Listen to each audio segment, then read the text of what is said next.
Halo Bapak. Pada episode sebelumnya kita bicara tentang vaksin corona. Untuk lansia yang seperti apa sih? Nah, mungkin oma-oma ada yang kecewa karena dikatakan nggak bisa divaksin nih, nggak bisa terima vaksin. Kenapa ya? Nah, kita akan bahas nih apa kriterianya nggak bisa terima vaksin dan kenapa? Kita lihat dulu ya.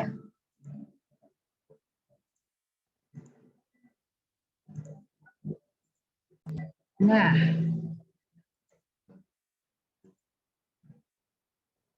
di bidang geriatri, kesehatan usia lanjut, itu biasanya oma-oma yang tidak dianjurkan untuk divaksin adalah divaksin corona nih ya, adalah oma-oma yang frail. Jadi kita perlu tahu nih, frailty itu apa sih? Nah, yuk kita lihat. Kalau kita bilang frailty itu apa, ini kita lihatnya dari kuesioner rapuh. Rapuh itu frail, ya. Ini dipakai sebagai sarana penilaian kerentanan untuk usia lebih besar sama dengan 60 tahun. Nah, kita lihat di sini adalah resistance dengan diri sendiri tanpa bantuan alat. Apakah Anda mengalami kesulitan untuk naik 10 anak tangga tanpa istirahat? Kalau iya, skornya 1. Kalau 0, skor ya, 0 skor 0 itu tidak. Ya. Nah, kemudian aktivitas seberapa sering dalam 4 minggu Anda merasa kelelahan? Sepanjang waktu, sebagian besar waktu itu skornya 1. Kalau kadang-kadang atau jarang skor 0. Nah, usaha berjalan dengan atau tanpa bantuan, apakah Anda mengalami kesulitan untuk berjalan jarak 100-200 meter?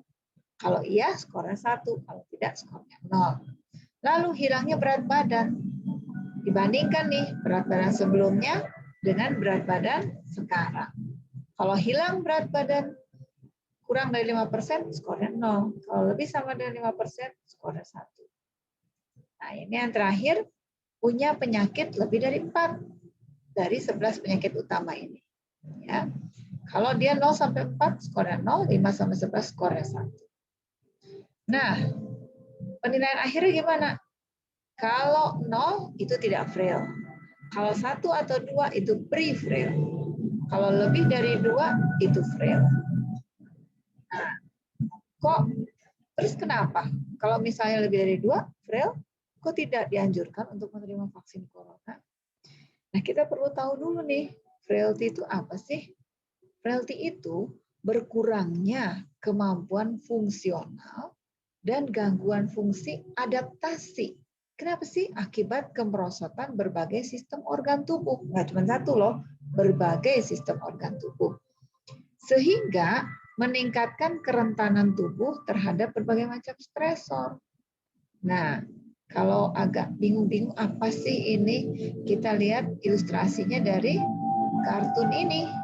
Nah, ini dua-duanya nih pakai walker, walking frame.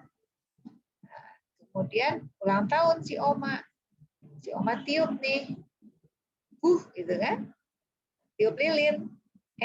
Kalau kita lihat dari bawah tuh, lilinnya, api lilinnya nggak mati, tapi si opanya yang kelempar. Nah, jadi memang pasien-pasien frail ini, opa yang frail ini, mudah sekali terjadi masalah kalau ada stresor, meskipun stresornya sedikit. Jadi dampak frailty itu apa sih? Tergantung pada orang lain nih. Risiko jatuh meningkat. Jadi sering juga opname berulang. Kualitas hidup lebih jelek. Nah, udah jelas nih, dana pemeliharaan kesehatan lebih banyak yang keluar. Jadi frailty itu ternyata dampaknya banyak ya. Nah, ini dulu konsep lama. Perjalanan hidup lansia tuh kayak gini nih. Dari bugar, jadi pre-frail, jadi frail, baru meninggal. Itu konsep lama.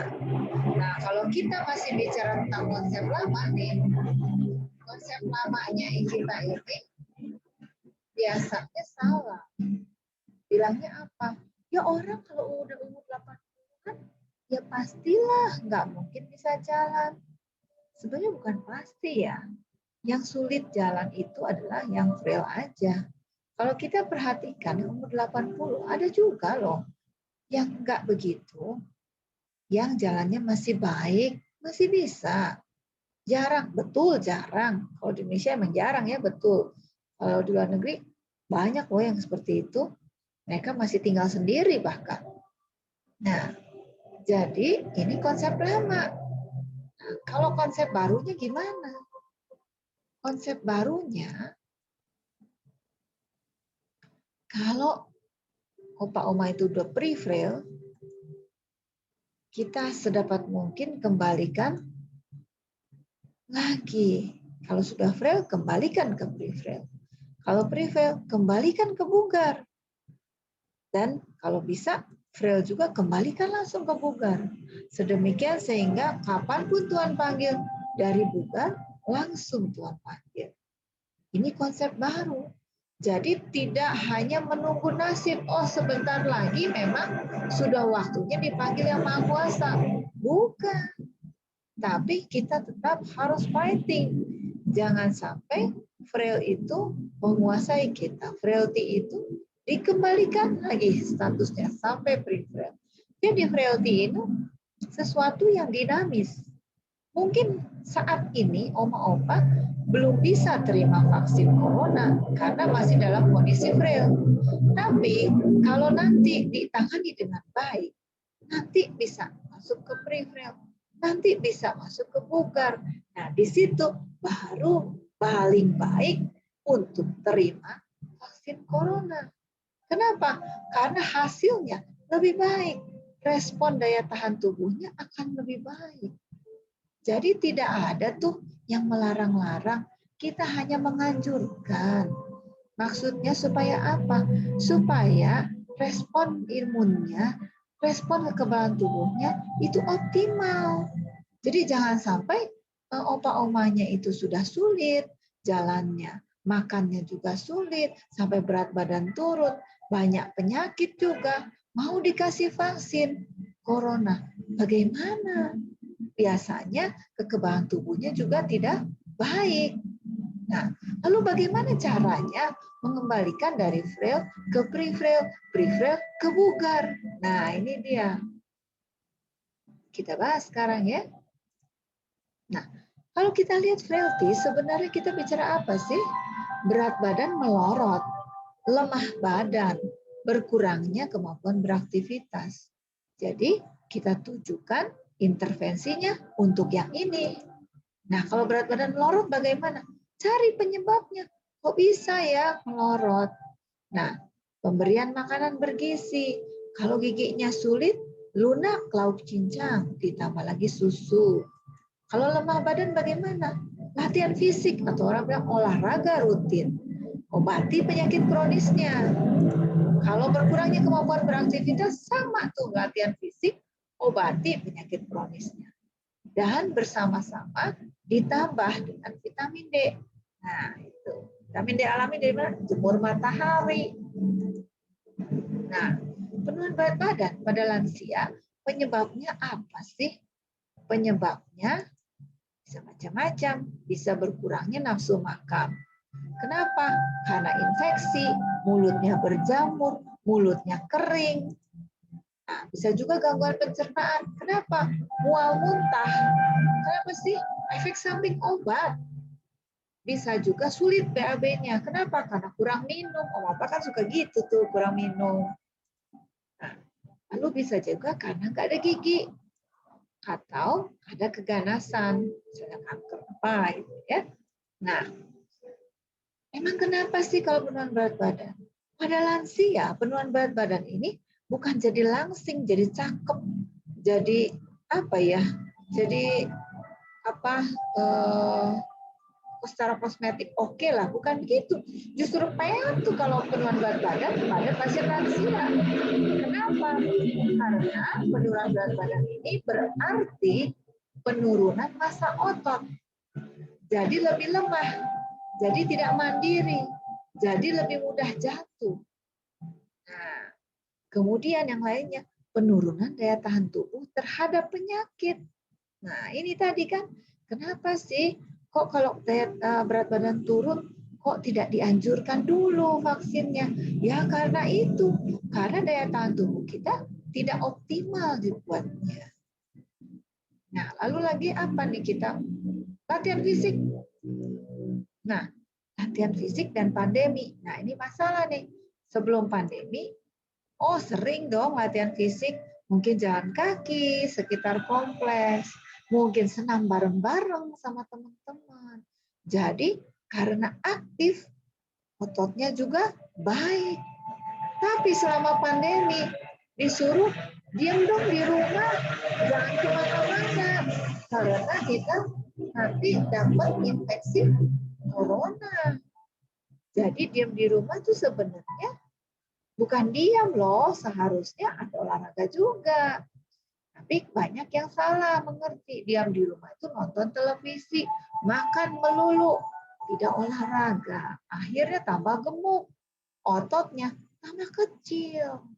Nah, ini nggak baik kan? Jadi frail deh. Terus gimana dong? Masa di rumah itu bisa olahraga? Rumahnya kecil, nggak bisa olahraga lah. Siapa bilang? Nah, kita lihat ya. Latihan fisik selama pandemi. Apakah kalau rumahnya kecil jadi nggak bisa olahraga? Nah, ini kita lihat. Oma ini, dia olahraga nggak perlu banyak tempat loh. Dan pakai kursi. Jadi tidak mudah jatuh. Sambil duduk senam, pakai alat seadanya. Nah, kita lihat ya, kita dengarkan.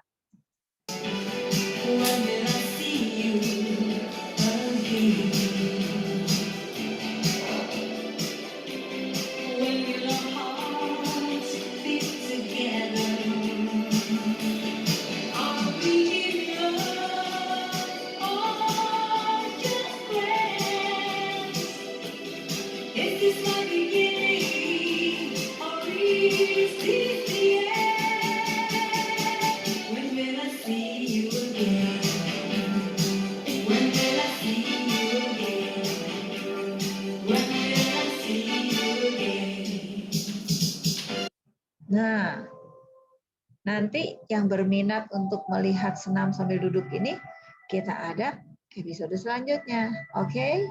Nah, lalu apa lagi nih? Obati penyakit kronis. Nah, ini juga ada ceritanya. Udah jadwal nih kontrol, biasanya kontrol rutin. Tapi katanya di rumah sakit banyak virus. Wah, nggak usah deh, nggak usah ke sana. Kita telemedicine aja.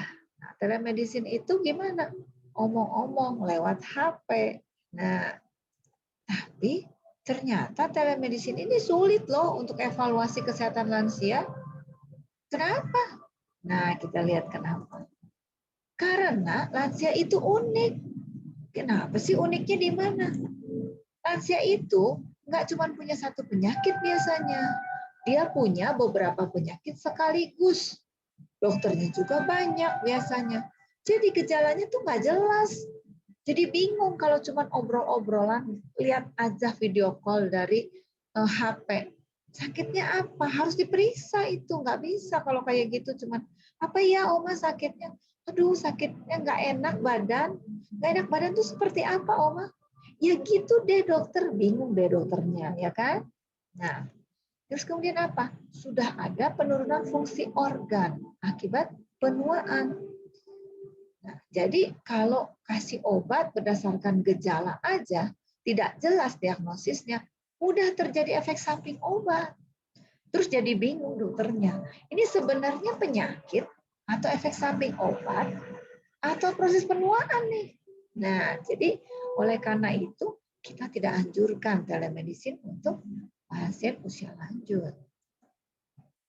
Nah, terus bagaimana dong? Nah, jadi begini, harus tetap berobat ke dokter. Tetapi sedapat mungkin buat janji dulu supaya tidak antri di ruang tunggu. Kira-kira jam berapa gitu kan? Nah, biasanya poliklinik itu yang menyediakan layanan untuk oma-opa, nah, untuk lansia Itu dibilang poliklinik geriatri ada, dibilang senior klinik juga ada. Itu memang mengharuskan ada buat janji dulu supaya memang tidak antri lama di ruang tunggu. Kan oma-opa kalau antri lama di ruang tunggu capek. Nah, sekarang lebih ruwet lagi karena di ruang tunggu banyak-banyak orang. Wah, bisa terinfeksi segala macam kuman tuh, nggak hanya corona. Nah, selama menunggu giliran diperiksa, sebaiknya menunggu di dalam mobil atau di ruang terbuka. Kemudian, jaga jarak dengan orang sekitarnya dan menggunakan masker secara benar. Jadi, maskernya itu nggak melorot, nggak di bawah hidung. Hidung tertutup, mulut tertutup. Nah, kemudian ada jarak. Jangan deket-deketan sama pasien lain. Oke? Nah, terus kemudian apa? Persiapkan semua obat, hasil lab, dan catatan harian oma-opa supaya bisa dievaluasi dokter. Jadi supaya apa? Supaya jangan lama-lama juga. Kalau udah siap semua, kan lebih enak. Catatan harian tuh isinya apa? Isinya biasanya makan minumnya opa, oma, keluhannya apa, kemudian buang air besar, buang air kecilnya gimana. Nah, semua obat namanya apa, dosisnya berapa, hasil-hasil lab dimasukkan semua ke dalam clear holder. Nah, supaya nanti bisa kelihatan, oh apa aja nih obatnya. Biasanya soalnya banyak nih obatnya. Nah, bagus lagi kalau itu polikliniknya bersifat one stop service. Jadi, artinya apa? Kalau perlu dikonsulkan ke dokter lain, tidak pindah-pindah poliklinik. Sebab pindah-pindah itu berarti tunggu lagi di ruang tunggu. Risikonya lebih besar terinfeksi virus. Lalu kalau gitu gimana dong kalau dikonsulkan ke dokter lain? Kalau dikonsulkan ke dokter lain, dokternya yang datang ke poliklinik. Emang bisa? Bisa aja kalau klinik geriatri atau senior klinik. Gitu. Jadi, bagaimana sih supaya orang itu tidak frail? Nah, intinya makan yang betul. Obati dengan baik penyakit kronisnya. Exercise, kemudian tambah suplementasi vitamin D atau jemur matahari. Nah, harapannya apa sih kalau udah dikerjakan begini? Kan udah tua dong. Wajarlah kalau misalnya jalannya susah, wajarlah kalau harus dibantu orang lain. Nah, ini jadi tujuannya kalau bisa. Nah, kita tidak frail kan lebih mandiri, jadi tidak menyusahkan orang lain dan kualitas hidupnya lebih baik. Ini salah satu oma pasien senior klinik nih. Ini omanya. Dia setelah kita intervensi, dia menjadi tidak frail dan kemudian dia bahkan bisa jalan-jalan ke Swiss. Ini memang sebelum pandemi ya. Asik kan? Oh, dia bisa jalan nih pakai walker nih, menyusuri jalanan di Swiss. Asik banget ya pokoknya pemandangannya. Saya aja nggak pernah ke Swiss loh. Nah, kan itu bagus begitu menikmati hidup daripada oma-opa begini. Sudah sulit, belum waktunya dipanggil, menghabiskan waktu di ICU. Pada mau kan? Nah, jadi kalau selama ini oma-opa berada di tahapan pre-frail atau frail, ayo dong kita semangat, tetap berusaha, tetap berdoa. Nah, sampai kita usahakan terus sampai bisa masuk ke tahapan pre-frail atau not frail. Gitu oma-opa. Semoga penjelasannya cukup jelas untuk oma-opa yang dalam tanda kutip agak jengkel. Oh, saya tidak boleh terima vaksin corona sekarang. Semangat, oma-opa usaha, nanti kalau baik, sudah tidak frail lagi, sudah bisa untuk terima vaksin corona. Oke? Salam bugar.